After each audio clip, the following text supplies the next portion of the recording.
Alright then, you clamp gremlins and push stick cowboys. Today we're going to talk about this, the MicroJig gripper. This weird, why is it shaped like that bastard that somehow keeps your fingers where they fucking belong. The gripper doesn't just push behind like a scared little stick. It pushes down and forward and puts pressure where it matters, and it keeps your dumb precious meat hooks way the hell away from the blade. 3 points of contact with control and stability.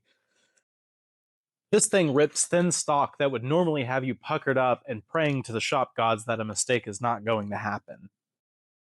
Oh, and the attachments? Oh, hell yes. You have different sized legs that will actually help you keep everything on track, and with different measurements going anywhere from an 1/8 inch, 1/4 inch, 1/2 inch, all the way to a full inch, unless you have a little mistake right there. It even has an 1/8 inch thin rip jig that you can be able to put on, so that way you can be able to enjoy your fingers the next day and still take all the risk. It even has deflector attachments that catches the kickback and tells the flying wood to sit the fuck down. It even has balance support so that way you can have all of those really high pieces of wood not get so wobbly and ruin your day and probably cost you $200 if you have a saw stop.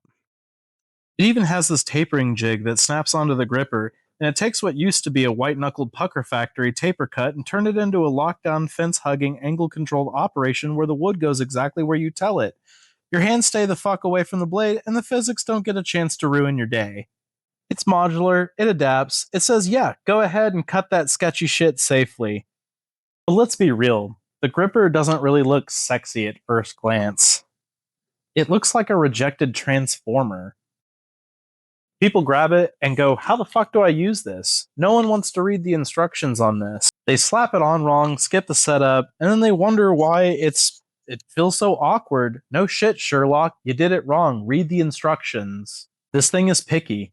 You gotta dial it in, you gotta set the legs, and you gotta make sure that it's well adjusted. It's just like any other adjustment tool or measuring tool inside of your wood shop. Half-ass it, and it feels clumsy and unbalanced as hell, like you got through foreplay way too fast. And the price? Yeah, people bitch. Why does it cost so much? Because it's not a stick, it's a system.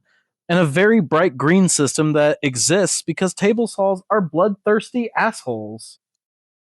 But here's the truth, and nobody shuts up about, but they're right. Once you learn it, you don't go back. The gripper lets you rip narrow strips safely, control small parts without sketchy bullshit, keep pressure consistent across the cut, and you can use the table saw like a grown-ass adult instead of a gambler. It doesn't replace good technique, it enforces it.